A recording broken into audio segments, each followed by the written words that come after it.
Y'all, I am at the end of my rope right now, okay? I am getting burnt out. Legislation affecting queer people's rights is rampant, but even on a small scale, it's just absurd. We've got a group of adults in Fort Wayne, Indiana, who are trying to cancel the high school drama club spring play for being too gay. The play they're trying to do is Marion. It's basically Robin Hood, except the lead character is female instead.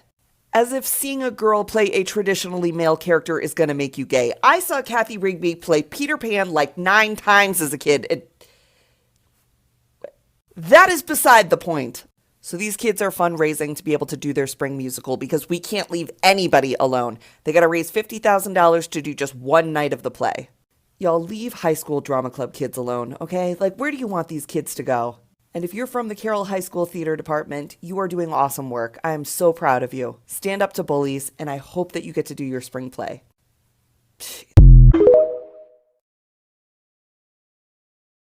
If you've ever been on a subway train in New York City, you've probably had an experience where somebody enters the train, says that they're hungry, they're tired, they need money, they need food. Some people ignore them, some people help them. Yesterday at 2:30 p.m. on a 2nd Avenue train, these 4 people watched as someone was murdered for begging for help.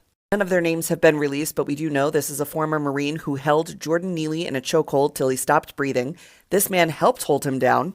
This guy over here continues to touch the body as Jordan struggles for his life. We haven't been able to confirm yet, but there was a woman's voice heard on the video screaming, "You're going to kill him." That might be this woman here who was also in the train car.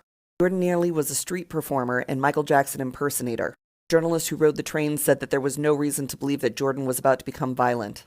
Jordan has experienced mental health issues and homelessness on and off since he was 18 years old. His mother was also strangled to death at the hands of another person. Her boyfriend was convicted and is serving 30 years in prison. No charges have been filed against these two. Earlier tonight, I posted about how a bipartisan piece of legislation has been introduced that would audit the Pentagon, and told you how the Pentagon has failed their last 5 audits. Now this year, they've got a budget of $864 billion.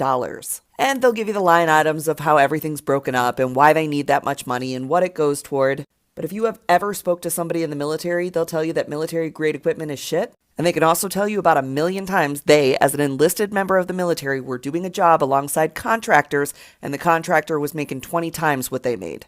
The DoD's budget also affects the VA and military families. One of the biggest concerns is military readiness. And when I used to work in food security, a lot of the folks that we were helping were on-base military families because their service member salary just simply could not keep enough food on their table. And it's near impossible for the spouses to work because of how much they get moved around. It's gotten a little bit easier with remote work becoming more available, but it's still a huge issue. So the idea is, if we can get a fair audit of the Pentagon's budget and we can find out where these leaks are, we could potentially put more money into the pockets of service members. We can hold companies who get these contracts to build military-grade equipment, this and that, to account. Auditing the Pentagon is not likely to reduce the defense spending. But hopefully, if they can get better information, we can spend that money more wisely and put more of that money into the pockets of the people actually doing the work. So I'm wishing them luck. Let's keep pushing for that Pentagon audit.